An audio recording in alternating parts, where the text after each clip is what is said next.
Aksi perundungan atau bullying tidak dapat dianggap remeh atau dipandang sebelah mata. Di sejumlah kasus yang terjadi di kalangan remaja, perundungan bisa memicu keinginan untuk bunuh diri. Kita akan bahas, sudah terhubung bersama saya malam hari ini ada psikolog Elizabeth Santosa. Lizzie, selamat malam, apa kabar? Sekarang Lizzie jauh banget ya. How are you? Baik, di Melbourne ternyata. Oke, sebelum langsung aja deh, kita ngomongin soal bagaimana waspada bunuh diri di kalangan remaja ya.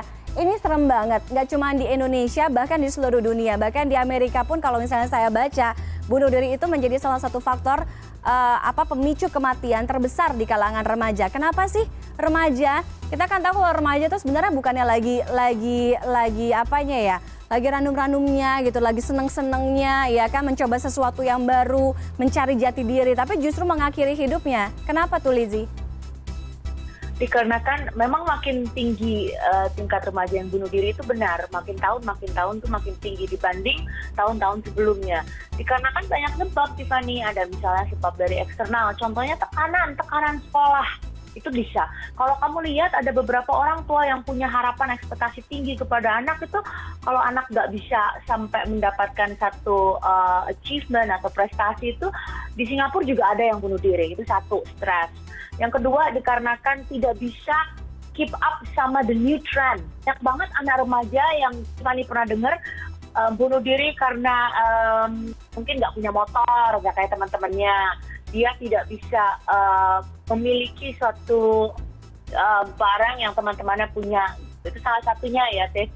Oke, pencegahan terbaik sebenarnya adalah dari lingkungan keluarga, karena keluarga terdekat itu adalah orang-orang yang betul-betul tahu siapa remaja ini sebenarnya. Tapi yang jadi perhatian adalah kadang-kadang keluarga terdekat mereka, orang tua, pokoknya yang tinggal satu rumah itu, mereka juga luput dari pengawasan.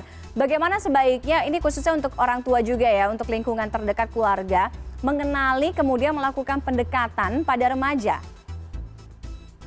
Oke, kalau ngomongin soal masalah bunuh diri dan depresi, itu kan biasanya bunuh diri itu nggak pernah ada yang dadakan ya, gitu ya. Oh, besok tiba-tiba impulsif, itu sebenarnya enggak. Itu biasanya diikuti oleh stres berkepanjangan, depresi. Seharusnya itu menjadi tugas tanggung jawab orang tua dan juga teman-teman sekitarnya. Kalau sampai teman-teman sekitar dan orang tua tidak tahu, itu biasanya ada masalah. Ya, toksik hubungan antara keluarga itu harusnya, atau disfungsi keluarga saya katakan, harusnya sih cukup jelas biasanya. Karena setiap manusia, baik itu remaja pun dewasa, mereka ada di titik di mana memberikan sinyal-sinyal meminta tolong gitu. Nah, itu kita perlu peka terhadap signal-signal itu. Kadang-kadang ada yang bilang, aku mau mati aja. Nah, bercanda, padahal beneran gitu. Jadi jangan pernah menganggap remeh signal-signal dari anak-anak remaja kita ini. Oke, cara berpikir mereka yang instan itu juga apakah menjadi pemicu bunuh diri? Kita tadi sebelumnya saya tampilkan karena ngomongin bagaimana fanatisme dari pecinta boy band atau girl band Korea gitu ya, K-popers, bahkan sampai yang berlebihan tuh di kategori beratnya mereka bisa sampai bunuh diri gitu. Nah, apakah mereka ini memang remaja-remaja ini memang di usia mereka itu terbiasa dengan cara berpikir yang instan sehingga nggak berpikir panjang gitu? Mereka sedang dalam transisi, Tiffany. Jadi sudah mulai, tapi masih, jadi remaja itu punya hormon yang masih berantakan, yang belum mature, belum matang. Sehingga kalau mereka punya suka sesuatu, tuh memang tadi yang Tiffany katakan, lebay banget gitu. Hal kecil bisa jadi besar, jatuh cinta itu bisa sejuta rasanya.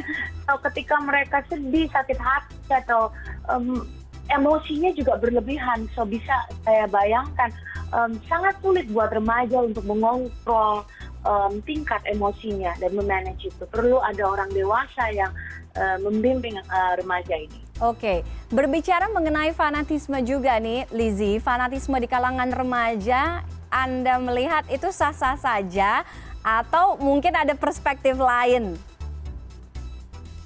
Boleh jujur, Teh? Boleh dong, harus.